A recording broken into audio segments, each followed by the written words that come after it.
ओम शांति। 27 मई 2026 के बाबा के मधुर महावाक्य। बाबा कहते मीठे बच्चे, कालों का काल बाबा आया है तुम्हें काल पर जीत प्राप्त कराने।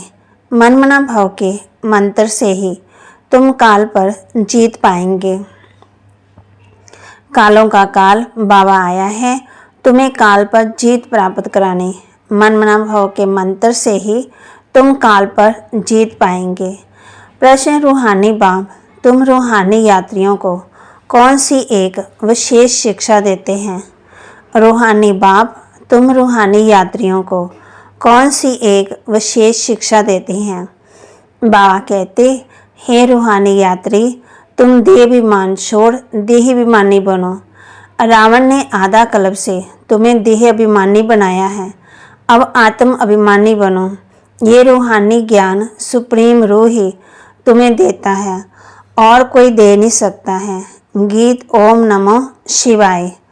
ओम शांति। बच्चों ने अपने बाप की महिमा सुनी, गाया भी जाता है ऊंच से ऊंच भगवान, वह है सब बच्चों का बाप। बाकी जो भी है आपस में सब भाई भाई हैं और सबका बाप भी एक है, वह है शिव बाबा। बाप ने समझाया है, हे बच्चों, भक्ति मार्ग में तुमको दो बाप हैं, लौकिक बाप और परलौकिक बाप।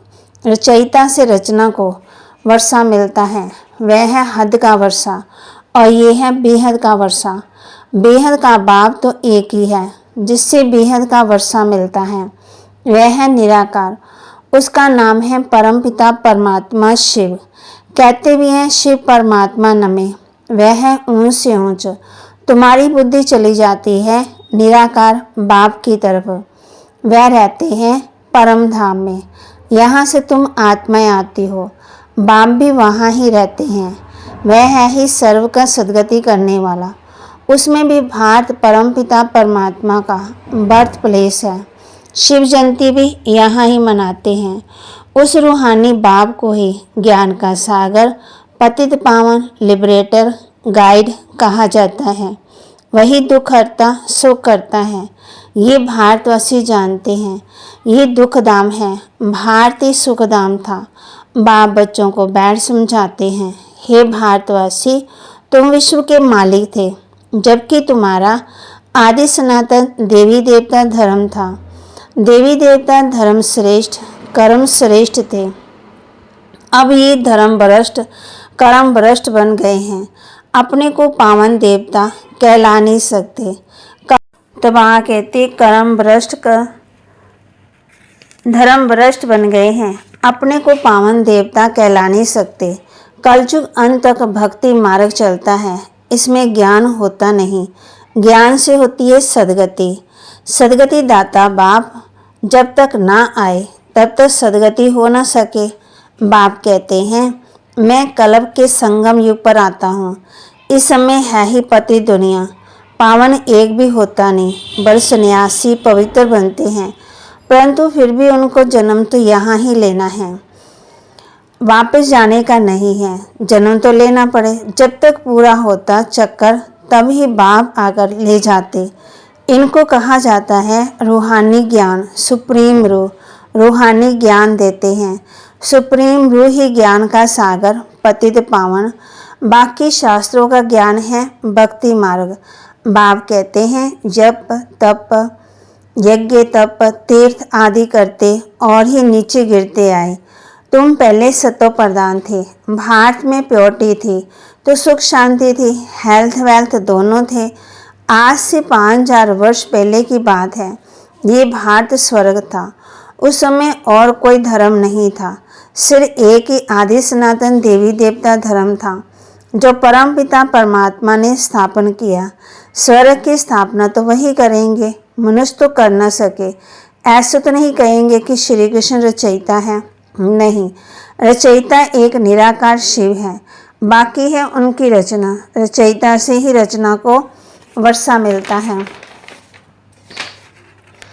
बाप समझाते हैं, मैं तुम्हारा बेहद का बाप हूँ, तुमको बेहद का वर्षा देता हूँ। 21 जन्मों के लिए सूर्यवंशी चंद्रवंशी पवित्र धर्म स्थापन करता हूँ। ब्राह्मण है, धर्म है चोटी, सबसे ऊंच से ऊंच है रूहानी बाप। रूहों को आसमान बनाते हैं।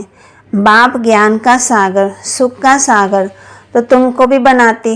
भारतीय सुखधाम था, अभी तो है दुखधाम। बाप कैसे आते हैं ये किसी को पता ही नहीं। सतयुग आदि से कलयुग अंत तक ये सारी हिस्ट्री ज्योग्राफी भारत की है। ये लक्ष्मी नारायण कितने हेल्दी वेल्दी थे, कभी बीमार नहीं पड़ते थे। अभी काल पर विजय पाने की शिक्षा ले रहे हैं। बाप जिन्हें कालों का काल महाकाल कहा जाता है, वह तुमको काल पर विजय पहनाते हैं। नाम भी सुना है ना, माँ कहते नाम सुना है ना, ओम नमः शिवाय। तुम ऐसे तो नहीं कहेंगे परमात्मा सर्वव्यापी है, कुत्ते बिल्ली में है। इसको कहा जाता है धर्म की गलानी। बाप की गलानी करते। अभी ये है कलप का संगम समय। इस समय ही विनाश काले विपरीत बुद्धि कहा जाता है। अब विनाश तो सामने खड़ा है। गीता में लिखा है, यादव कौरव पांडव क्या कर्तव्य है। सर्वशास्त्र में इस श्रोमणी श्रीमद् भगवद गीता है, उनसे भी शास्त्र निकले। तुम जानती हो, बाप कहते हैं मैं आता हूँ, तुमको शूद्र से ब्राह्मण बनाता हूँ, फिर सो देवी देवता बनाता हूँ, फिर तुम क्षत्रिय वैश्य शूद्र बनते हो। बाप समझाते हैं तुम 84 जन्म कैसे लेते हो। सबसे जास्ती जन्म जरूर वह लेते हैं जो पहले पहले सतयुग में आते। मैक्सिमम 84 जन्म लिए तुम भारतवासियों ने, मिनिमम 1 जन्म। ये भी बाप बैठ समझाते हैं। बाप बिगड़ किसी को ज्ञान का सागर नहीं कहा जाता। पतित पावन ज्ञान का सागर कहने से बुद्धि ऊपर चली जाती है। बाप ही सबको लिबरेटर कर वापस ले जाते हैं। सदगति दाता एक बाप ही है। अच्छा, फिर सबकी सदगति दुर्गति कैसे होती, कौन करता। सदगति सज्जु को, दुर्गति कलजु को कहा जाता। बाप कहते हैं मैं कलप कलप तुम बच्चों को आकर के सदगति देता हूँ। तुम बच्चे सारे वर्ल्ड की हिस्ट्री ज्योग्राफी जानते हो, तो बाप आकर के सबकी सदगति करते हैं। तुम बच्चे सारे वर्ल्ड की हिस्ट्री ज्योग्राफी जानते हो। स्कूलों में तो आधी हिस्ट्री ज्योग्राफी सिखाते हैं। सतयुग त्रेता में कौन राज्य करते थे किसी को पता नहीं। ये लक्ष्मी नारायण राज्य करते थे। कितना समय वह राजधानी चली तुम बता सकते हो। क्रिश्चियन की 2000 वर्ष चली, फिर बौद्ध की इतना समय चली, इस्लाम में उनके आगे फिर चंद्रवंशी थे, फिर 1250 वर्ष चले। सतयुग त्रेता में सूर्यवंशी चंद्रवंशी ही थे और कोई धर्म नहीं था। तुम ही सूर्यवंशी चंद्रवंशी बनते हो। अब फिर से बने हो ब्राह्मण वंशी। ये सारा नाटक भारत पर ही बना हुआ है। भारत ही हेल और हेवन बनता, नरक और स्वर्ग बनता। और धर्म वालों के लिए नहीं कहेंगे, वह तो हेवन में होते नहीं। कोई मरता है तो कहते हैं स्वर्गवासी हुआ, परंतु समझते नहीं नरकवासियों को तो नरक में ही जन्म लेना पड़े, स्वर्गवासी स्वर्ग में ही जन्म लेंगे। तुम बच्चे समझते हो ये लक्ष्मी नारायण स्वर्गवासी थे। उन्होंने ये राजधानी कैसे पाई, लाखों वर्ष की तो बात याद रह न सके। सतयुग में ये शास्त्र आदि होते नहीं। ये सारी भक्ति की सामग्री है। सीढ़ी नीचे उतरनी ही है। सतो प्रधान से सतो रजो तमो में ये सीढ़ी उतरने में 5000 वर्ष लगते हैं। सतयुग में 16 कला संपूर्ण, फिर त्रेता में 2 कला कम, आत्मा में चांदी की खाद पड़ी। कॉपर एज में आए तो कॉपर की अलाएँ पड़ी। इस समय बिल्कुल ही तमो प्रधान है।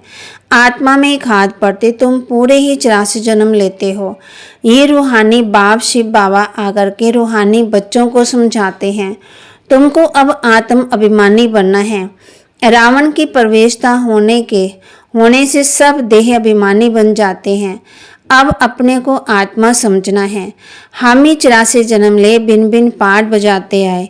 अब 84 का चक्कर पूरा हुआ। अब तो शरीर भी जर्जरीभूत हो गया है। द्वापर से रावण राज्य होता है।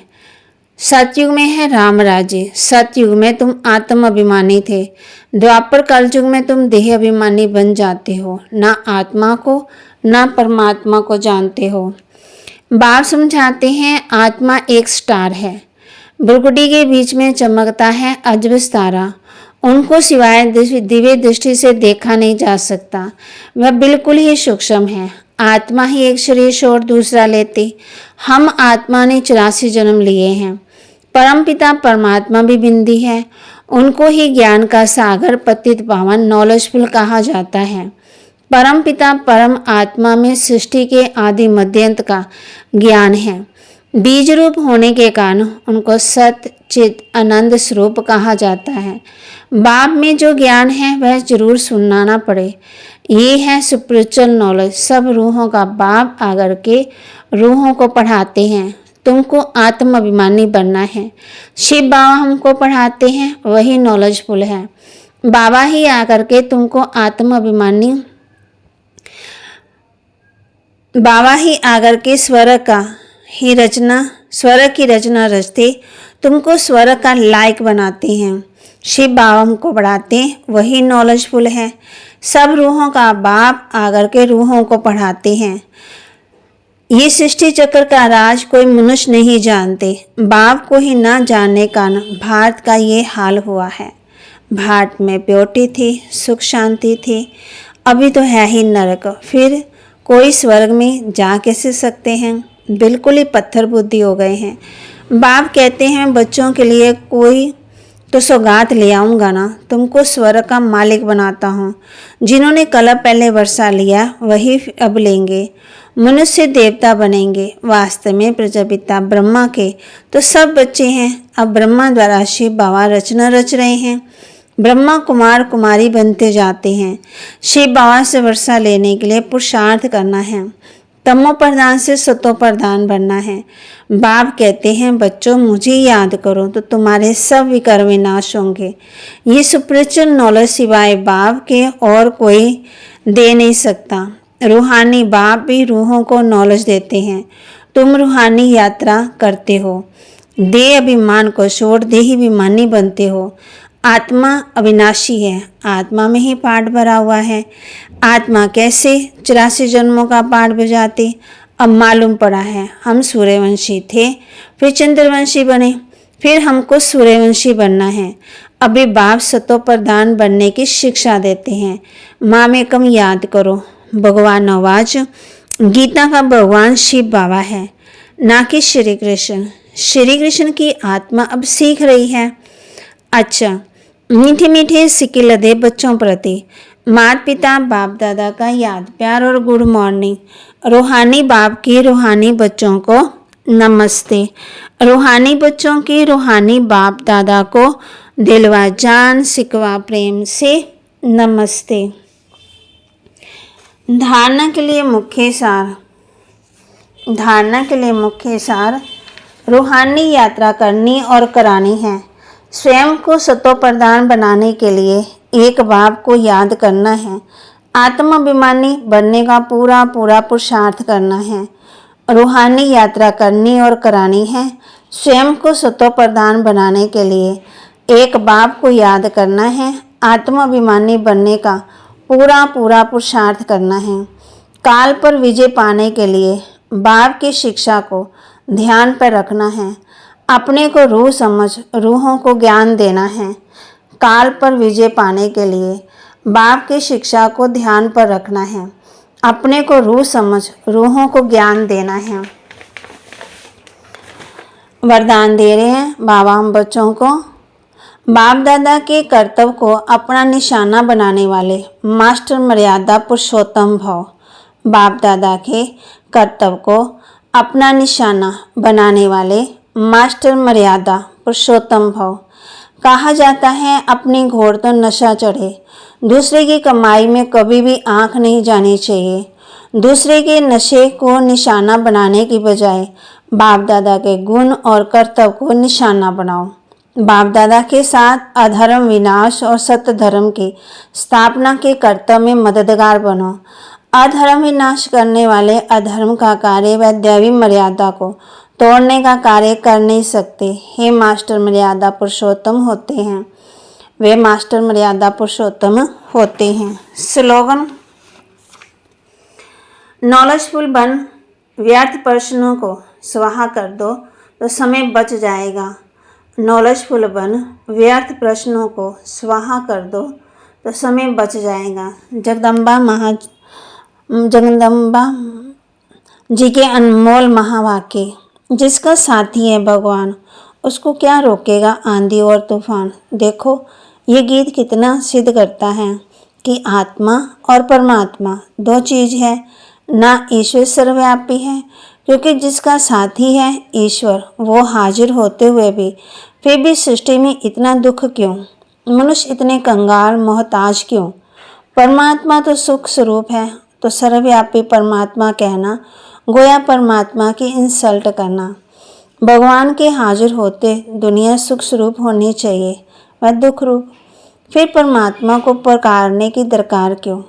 तो इस समय माया सर्वव्यापी है, ना कि परमात्मा हाजिर। परमात्मा सिर्फ एक बार संगम पर आता, तब उनको हाजिर नाजिर कह सकते, बाकी उनकी याद सबके दिलों में जरूर व्यापक है। शरीर को चलाने वाली शक्ति तो हर एक में भिन्न भिन्न संस्कार वाली आत्मा है, ना कि परमात्मा।